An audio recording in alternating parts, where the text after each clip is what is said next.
आप तसव्वुर कर सकते हैं एक ऐसे बच्चे के बारे में जिसके पास न कोई शाही ढाल है और न ही कोई वजनी तलवार, लेकिन जब वो सहराओं में निकलता था तो जंगल के बादशाह यानी खूंखार शेर उसके सामने सर झुका देते थे। क्या आप यकीन करेंगे कि यरूशलेम की पहाड़ियों में भेड़ बकरियां चराने वाला एक मामूली सा चरवाहा एक दिन पूरी दुनिया का ताकतवर तरीन बादशाह बनेगा? क्या ऐसा मुमकिन है कि एक शख्स अपने हाथों में ठोस लोहे को मोम की तरह पिघलकर जिस तरह का चाहे औजार बना दे? नाजरीन किराम, यरूशलेम के शोर शराबे से दूर जनूब की समत तकरीबन 10 मील के फासले पर बैतुल लहम की पुरसुकून वादियां फैली हुई थीं, जहां की हवाओं में मिट्टी की सौंधी खुशबू और भेड़ बकरियों के रेवड़ की आवाजें गूंजती थीं। यहां ईशा नामी एक बूढ़ा शख्स रहता था जिसका एक सबसे छोटा बेटा था, हजरत दाऊद अलैहिस्सलाम। दोस्तों, अगर आप उस दौर में वहां मौजूद होते तो आप एक ऐसे लड़के को देखते जिसका चेहरा चांद की तरह चमकता था, रंगत सफेद और सुर्खी माइल थी और आंखों में एक ऐसी गहराई थी जैसे वो कोई बहुत बड़ा राज छुपाए हुए हों। वो कद में पस्ता थे, लेकिन उनकी शख्सियत में एक ऐसी मशहूर कुन कशिश थी कि जो भी उन्हें देखता बस देखता ही रह जाता। उनके बोलने का अंदाज इतना मीठा और बावकार था कि सुनने वाला अपनी होश खो बैठता था। वो सारा दिन धूप के साए में जंगलों में गुजारते। उनके हाथ में सिर्फ एक लकड़ी का आसा, एक चमड़े की थैली और एक फलाखन गोफन होता था। वो कोई आम लड़का नहीं था।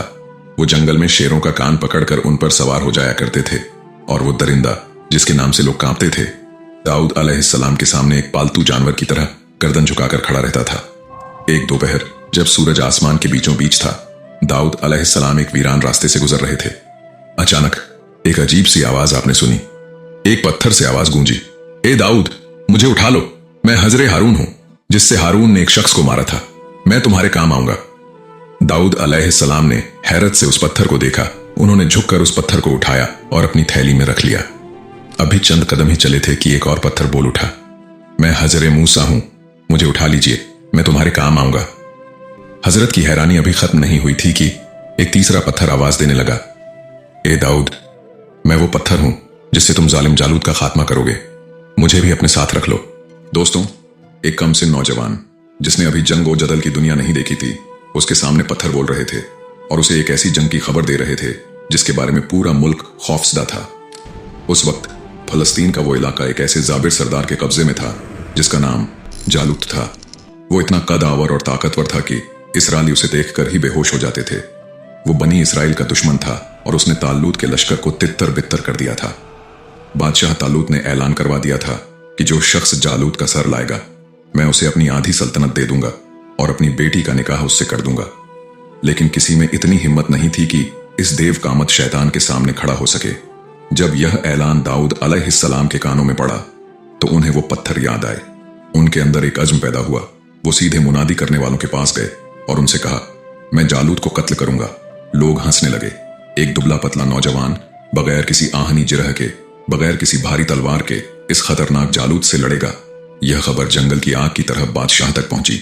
बादशाह तालूत ने जब इस रोशन चेहरे वाले नौजवान को देखा तो उसे अपनी आंखों पर यकीन नहीं आ रहा था। उसे लगा शायद यह लड़का नादान है। खैर, मैदानी जंग सज चुका था। एक तरफ जालूत का टिड्डी दल लश्कर था जो लोहे के लिबास में छुपा हुआ था और दूसरी तरफ बनी इसराइल के चंद खौफजदा सिपाही। जालूत ने कह कहा लगाया और पुकारा, कौन है जो मुझसे टक्कर लेगा? दाऊद अलैहिस्सलाम अपने असा और इन 3 पत्थरों के साथ आगे बढ़े। जालूत ने उन्हें देखा और हिकारत से हंसा, लेकिन उसे क्या मालूम था कि इस लड़के की थैली में वो पत्थर मौजूद है जिसने उसे जहन्नम वासिल करने की कसम खा रखी है। जालूत चीख चीख कर पुकार रहा था, बनी इसराइल के बुजदलो, क्या तुम्हारे पास कोई ऐसा मर्द नहीं जो मेरा सामना कर सके? तालूत के लश्कर में खामोशी छाई हुई थी। इसी सन्नाटे को चीरते हुए हजरत दाऊद अलैहिस्सलाम आगे बढ़े। उनके एक हाथ में लकड़ी का सादा सा असा था और दूसरे में वो पुरानी चमड़े की गोफन। जब वो जालूत के सामने पहुंचे तो दुश्मन का वो सरदार जोर से हंसा। उसकी हंसी में तजहीक थी। क्या तुम एक कुत्ते को मारने आए हो जो तुम्हारे हाथ में यह लकड़ी है? दाऊद अलैहिस्सलाम के चेहरे पर एक अजीब सा सुकून था। उन्होंने अपनी थैली में हाथ डाला और वो पत्थर निकाला और जैसे ही दाऊद अलैहिस्सलाम ने अपने बाजू को तेजी से घुमाया और पत्थर फेंका, वो पत्थर एक आग का गोला बन गया। वो हवा को चीरता हुआ सीधा जालूद के माथे पर लगा, बिल्कुल उस जगह जहां उसके हेलमेट में थोड़ी सी दरार थी। एक जोरदार थक की आवाज आई और अगले ही लम्हे वो देव कामत जिस्म, वो गुरूर, वो ताकत, मिट्टी के ढेर की तरह जमीन पर गिर पड़ी। जालूत की आंखें पत्थर आ गईं, उसका जिस्म तड़पा और फिर वो हमेशा के लिए खामोश हो गया। वो फौज जो अभी तक जीत के ख्वाब देख रही थी, अपने सरदार को एक लड़के के हाथों मरता देखकर हवास खो बैठी। बनी इजराइल ने नारा बुलंद किया और दुश्मन पर टूट पड़े। यह एक ऐसी फतह थी जिसका तस्करा खुद कुरान पाक में यूं आया है, दाऊद के हाथों जालूत कत्ल हुआ। इस एक वाक़े ने दाऊद अलैहिस्सलाम को गुमनामी से निकालकर बादशाही के तख्त तक पहुंचा दिया। शाही ऐलान के मुताबिक उन्हें आधी सल्तनत दे दी गई और शहजादी अनियाह से जवानी में उनका निकाह कर दिया गया। अब सवाल यह है कि क्या एक चरवाहे के लिए महल की जिंदगी आसान थी? क्या तख्त और ताज ने उन्हें बदल दिया? बिल्कुल नहीं। वो अब भी वही सादगी पसंद इंसान थे, लेकिन अब उनके कंधों पर पूरी कौम की जिम्मेदारी थी। महल में जिंदगी पुरसुकून लग रही थी, लेकिन कुदरत उन्हें एक और बड़ी आजमाइश के लिए तैयार कर रही थी। उनके यहाँ एक खूबसूरत बेटा पैदा हुआ जिसका नाम अल-बशालूम रखा गया। दाऊद अलैहिस्सलाम उसे देखकर मुस्कुराते, लेकिन वो यह नहीं जानते थे कि यही बेटा एक दिन उनकी जिंदगी का सबसे बड़ा दुख बनने वाला है। एक तरफ यह खानदानी तलखियां बढ़ रही थीं, तो दूसरी तरफ अल्लाह ने दाऊद अलैहिस्सलाम पर अपनी किताब जबूर नाजिल फरमाई। यह वो किताब थी जिसकी आयात जब वो अपनी मशहूर कून आवाज में पढ़ते थे तो कायनात का झर्रा जर्रा थम जाता था। दोस्तों, सूरज जब सुबह की पहली किरणों के साथ उफुक से नमूदार होता तो वादी में एक अजीब सा सन्नाटा छा जाता था। यह वो वक्त था जब हजरत दाऊद अलैहिस्सलाम अपनी मखसूस जगह पर बैठकर अल्लाह की नाजिल करदा किताब जबूर की तिलावत शुरू करते थे। जबूर जो महज एक किताब नहीं थी, बल्कि हिकमत, हमद और इलाही इश्क का एक ऐसा निचोड़ थी जो पारों और टुकड़ों की सूरत में हजरत दाऊद अलैहिस्सलाम के सीने पर उतरी। रिवायात के मुताबिक यह मुकद्दस किताब माह रमजान में आप पर नाजिल की गई। जब हजरत दाऊद अलैहिस्सलाम अपनी बुलंद और सुरीली आवाज में जबूर की आयात पढ़ते तो फिजा का दर्जा हरारत बदलने लगता।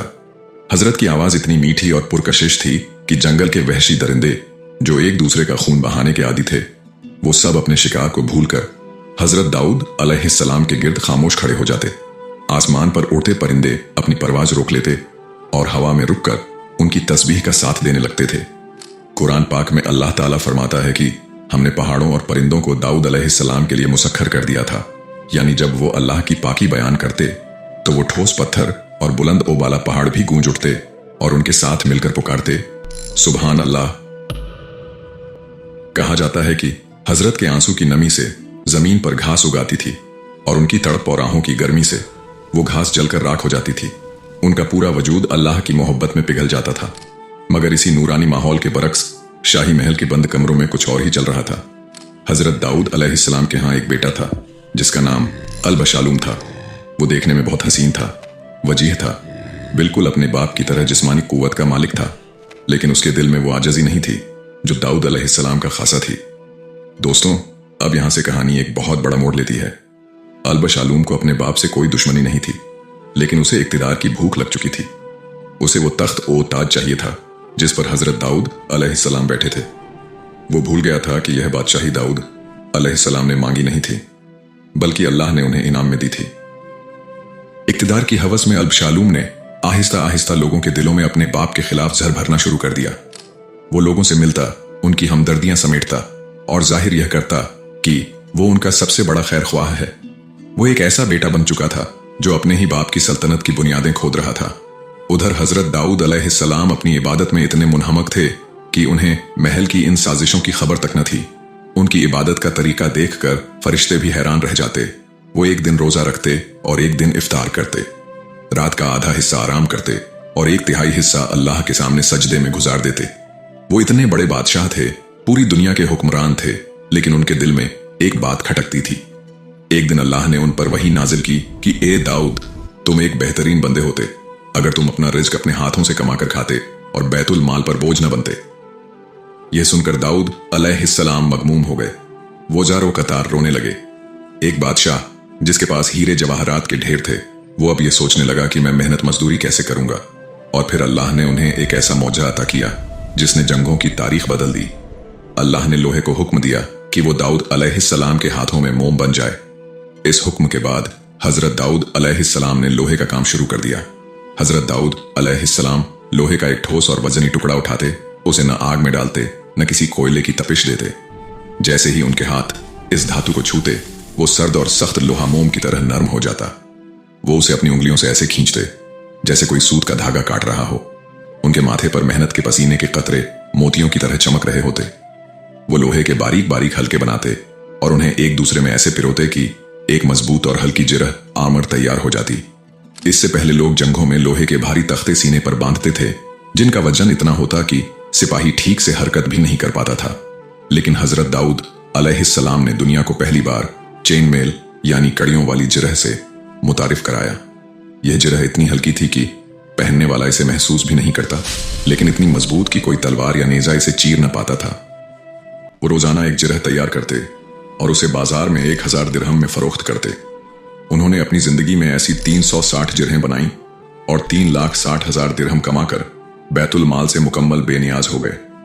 वो एक ऐसे बादशाह थे जो जौ की रोटी खाते और खजूर की छाल से टोकरियां बनाते थे। एक तरफ बाप अपनी रातें इबादत में गुजार रहा था और दिन मेहनत मजदूरी में गुजारता ताकि वो अल्लाह का पसंदीदा बंदा बन सके। दूसरी तरफ इसका अपना खून, इसका बेटा महल के पुरतय्यश कमरों में बैठा साजिशों के जाल बुन रहा था। अल्बशालूम की खूबसूरती और इसकी चिकनी चुपड़ी बातों ने लोगों को अपना गर्विदा बना लिया था। वो हजरत दाऊद अलैहिस्सलाम के दरबार में आने वाले फरियादियों को रोक लेता और कहता, काश मैं तुम्हारा हाकिम होता, मैं तुम्हारे साथ वो इंसाफ करता जो अब नहीं हो रहा। यह वो जहर था जो आहिस्ता आहिस्ता पूरी सल्तनत में फैल रहा था। अल्बशालूम ने अपने बाप की आजजी को उनकी कमजोरी बनाकर पेश करना शुरू कर दिया। वो चाहता था कि वो ताज इसके सर पर हो, वो तख्त इसके कब्जे में हो, चाहे इसके लिए इसे अपने बाप का खून ही क्यों ना बहाना पड़े। उधर हजरत दाऊद अलैहिस्सलाम की जिंदगी में एक और अजीब वाकया पेश आया। एक बार वो अपनी मेहराब इबादत में तिलावत में मसरूफ थे कि अचानक एक सुर्ख रंग का कीड़ा उनके सजदे की जगह पर रेंगने लगा। दाऊद अलैहिस्सलाम के जहन में एक ख्याल आया कि अल्लाह ने इस नन्हे से कीड़े को क्यों पैदा किया होगा, इसका क्या मकसद है। अभी यह ख्याल उनके दिल में ही था कि अल्लाह ने इस कीड़े को जबान दे दी। वो छोटा सा कीड़ा बोल उठा, ए दाऊद, क्या आपने मेरी आवाज सुनी? क्या आपने सख्त पत्थर पर मेरे पैरों की छाप महसूस की? दाऊद अलैहिस्सलाम हैरान हो गए। इस कीड़े ने आगे कहा, बेशक आलमों का परवरदिगार मेरे सांस की सदा भी सुनता है और मेरे कदमों के असर को भी देखता है। ए अल्लाह के नबी, अपनी आवाज को धीमा रखिए और इसकी बारगाह में इस कदर फरियाद न कीजिए कि जैसे वो आपसे दूर हो। वो तो मुझ जैसे अदना कीड़े का भी ख्याल रखता है। यह सुनना था कि हजरत दाऊद अलैहिस्सलाम के अंदर आजिज़ी आ गई। वो समझ गए कि अल्लाह की कायनात में कोई भी चीज हकीर नहीं है। मगर अफसोस, जहां बाप एक कीड़े की बात सुनकर तौबा कर रहा था, वहीं उनका बेटा एक ऐसे फितने की आग भड़का रहा था जो पूरे यरूशलेम को अपनी लपेट में लेने वाली थी। अल्बशालूम अब सिर्फ महल का शहजादा नहीं रहा था, बल्कि वो एक बागी बन चुका था। उसने शहर के चौराहों पर खड़े होकर लोगों से कहना शुरू कर दिया था, मेरे बाप अब बूढ़े हो चुके हैं, वो अपनी इबादतों में इतने मगन है कि उन्हें तुम्हारी तकलीफों का एहसास नहीं। आओ मेरे साथ मिलो, मैं तुम्हें वो इंसाफ दूंगा जिसका तुमने ख्वाब देखा है। दोस्तों, जरा इस बाप के दिल का सोचें। दाऊद अलैहिस्सलाम को मालूम था कि उनका बेटा क्या कर रहा है। वो इसके बढ़ते हुए कदमों की आहट सुन रहे थे, लेकिन वो एक नबी थे, वो सब्र के पैकर थे। वो चाहते तो एक इशारे पर बेटे को कैद करवा सकते थे, लेकिन वो बाप की ममता और अल्लाह की रजा के दरमियान पिस रहे थे। उधर बेटे ने एक चाल चली। उसने 50 ताकतवर सिपाहियों का एक दस्ता तैयार किया जो हर वक्त उसके साथ साए की तरह रहते थे। उसने अपनी सवारी के लिए ऐसे घोड़े चुने जो बिजली की तरह दौड़ते थे। वो जब भी बाहर निकलता एक बादशाह की तरह निकलता, ताकि लोग उसे अभी से अपना हुक्मरान समझने लगें। साजिश इतनी गहरी थी कि महल के अंदर मौजूद कुछ अहम सरदार भी बेटे के साथ मिल गए थे। फिर एक शाम जब दाऊद अलैहिस्सलाम जबूर की तिलावत कर रहे थे, अचानक यरूशलेम के बड़े गेट से घोड़ों के टापों की आवाजें सुनाई दी।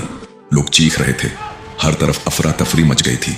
खबर आई कि अल्बशालूम ने अपनी फौज के साथ महल का घेराव कर लिया है और वो तख्त पर कब्जा करने के लिए आगे बढ़ रहा है। अब दाऊद अलैहिस्सलाम के पास दो रास्ते थे, या तो वो अपने बेटे के खिलाफ तलवार उठाएं और अपने ही खून से हाथ रंगे, या फिर वो खामोशी से अपना तख्त छोड़ दें और अल्लाह के फैसले का इंतजार करें। लेकिन हजरत दाऊद अलैहिस्सलाम ने इसके खिलाफ जंग करने के बजाय शहर छोड़ने का फैसला किया। इस फैसले की बड़ी वजह यह थी कि वो नहीं चाहते थे कि एक मुकद्दस शहर में अपनों का खून बहे और अल्लाह के घर की बेहुरमती हो। वो अपने चंद वफादार साथियों के साथ शहर से बाहर निकल गए। अल्बशालूम ने तख्त पर कब्जा कर लिया, लेकिन जल्द ही दोनों लश्करों के दरमियान शहर से बाहर एक जंगल में मुकाबला हुआ। हजरत दाऊद अलैहिस्सलाम ने अपने सिपह सालारों को सख्ती से ताकीद की थी कि अल्बशालूम को जिंदा गिरफ्तार किया जाए और उसे नुकसान न पहुंचाया जाए। जंग के दौरान जब अल्बशालूम का लश्कर बिखर गया तो वो अपने खच्चर पर सवार होकर भागा। रास्ते में एक बड़े दरख्त की शाखें नीची लटक रही थीं। अल्बशालूम के लंबे बाल इन शाखों में बुरी तरह उलझ गए और वो हवा में लटक गया। सिपाहियों ने जब उसे इस हाल में देखा तो फितना खत्म करने के लिए उसे वहीं कत्ल कर दिया। जब हजरत दाऊद अलैहिस्सलाम को अपने बेटे की मौत की खबर मिली तो वो एक बाप के तौर पर बेहद गमगीन हुए और झारो कतार रोए। लेकिन इसके साथ ही उनकी बादशाही दोबारा बहाल हो गई और मुल्क में अमन कायम हो गया। उनकी 100 साला जिंदगी का हर पल मौजात से भरा हुआ था। उनकी बादशाही बिलादे शाम से लेकर फारस के इलाकों तक फैली हुई थी। वो एक ऐसे हाकिम थे जो रातों को आम इंसान बनकर गलियों में निकलते और लोगों से अपने बारे में पूछते कि तुम्हारा बादशाह कैसा है? वह बहुत अच्छे और न्यायप्रिय है। दोस्तों, यहां से कौम दाऊद अलैहिस्सलाम का दिल दहला देने वाला वाकया शुरू होता है। क्या कोई पूरी की पूरी कौम एक ही रात में जानवर बन सकती है? यह कोई अफसाना नहीं बल्कि यरूशलेम के करीब बसने वाली इस बस्ती की हकीकत है, जिन्होंने हजरत दाऊद अलैहिस्सलाम के दौर में अल्लाह के एक हुक्म को मजाक समझ लिया था। यह किस्सा है आयला नामी बस्ती का, जो बहिरा एक कुलजुम रेड सी के साहिल पर वाकई थी। यह एक खूबसूरत और खुशहाल शहर था जहां के लोग मछलियां पकड़ने के माहिर थे।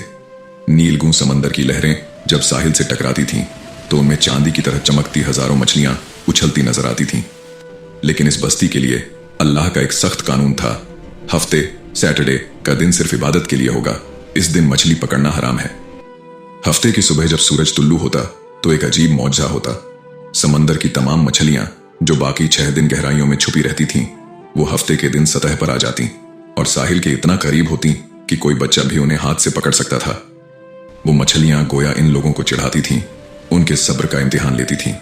मछलियों की कसरत देखकर इन लोगों के दिल में लालच बढ़ने लगी। उनके दिल में लालच का सांप करवटें लेने लगता था। वो सोचते कि हाय, इतनी दौलत सामने है और हम सिर्फ इबादत में वक्त गुजार रहे हैं। बिलाखिर शैतान ने उनके जहनों में एक मक्काराना तरकीब डाली। उन्होंने सोचा कि हम मछली पकड़ेंगे भी नहीं और मछली हाथ से जाएगी भी नहीं। उन्होंने साहिल के साथ बड़े बड़े गड्ढे खोद दिए और छोटी छोटी नदियां समंदर से जोड़ दी। हफ्ते के दिन जब मछलियां लहरों के साथ इन गड्ढों में दाखिल होती तो ये लोग नदियों के मुंह बंद कर देते। मछलियां फंस जाती और इतवार की सुबह ये लोग बड़ी शान से इन मछलियों को निकाल लेते थे। वो समझते थे कि उन्होंने खुदा को धोखा दे दिया है। जब हजरत दाऊद अलैहिस्सलाम को इस चालबाजी की खबर मिली तो उन्होंने खबरदार कर दिया और कहा, ए मेरी कौम के लोगों, अल्लाह की हुदूद से मत खेलो। यह वो रास्ता है जो तुम्हें तबाही की तरफ ले जाएगा। लेकिन वो लोग हंसते और कहते, हमने हफ्ते के दिन मछली कहां पकड़ी, हम तो इतवार को पकड़ते हैं। उनकी आंखों में लालच की ऐसी पट्टी बंधी थी कि उन्हें आने वाला तूफान नजर नहीं आ रहा था। दोस्तों, अब यहां से सूरत हाल बेहद संगीन हो गई। बस्ती 3 हिस्सों में बंट गई। एक वो जो गुनाह कर रहे थे, दूसरे वो जो खामोश तमाशाई थे और तीसरे वो चंद लोग जिन्होंने हक की बात कही और गुनाहगारों से अलहदा होने का फैसला किया। उन्होंने बस्ती के दरमियान एक दीवार खड़ी कर दी ताकि अल्लाह का अजाब जब आए तो वो इससे महफूज रहें। हजरत दाऊद अलैहिस्सलाम ने उन पर लानत की और उनसे बेजारी का इजहार कर दिया। वो रात आयला की बस्ती के लिए आखिरी इंसानी रात थी। फिजा में एक पुरअसरार बोझ था। परिंदों ने चहचहाना बंद कर दिया था और समंदर की लहरें भी खामोश थीं। गुनाहगार लोग अपने घरों में मछलियों के कबाब खाकर सुकून की नींद सो गए, ये सोचे बगैर कि कल की सुबह उनके लिए क्या लाने वाली है। अगली सुबह जब सूरज निकला तो बस्ती के उस हिस्से में जहां नेक लोग रहते थे एक अजीब सी खामोशी थी। न किसी के चलने की आवाज, न बाजार की चहल पहल। जब कुछ लोगों ने हिम्मत करके दीवार के ऊपर से झांका तो उनकी चीखें निकल गईं। गलियों में इंसान नहीं थे, वहां हर तरफ बंदर दौड़ रहे थे। वो बंदर एक दूसरे को हैरत से देख रहे थे और इंसानी आवाज में रोने की कोशिश कर रहे थे, लेकिन उनके हलक से सिर्फ जानवरों जैसी चीखें निकल रही थीं। यह वो लम्हा था जब उन लोगों को एहसास हुआ कि अल्लाह के हुक्म से मजाक का अंजाम कितना होलनाक होता है। वो बंदर अपने इंसानी रिश्तेदारों को पहचान रहे थे। वो उनके पास जाकर उनके कपड़े पकड़ते और उनके पांव में सर रखकर रोते, लेकिन उनके चेहरे मसक हो चुके थे। क्या आप जानते हैं कि इन बंदरों का अंजाम क्या हुआ? कुरान बताता है कि वो 3 दिन से ज्यादा जिंदा न रह सके और पूरी की पूरी नस्ल मिट गई, लेकिन उनका यह इबरतनाक किस्सा कयामत तक के लिए महफूज कर लिया गया।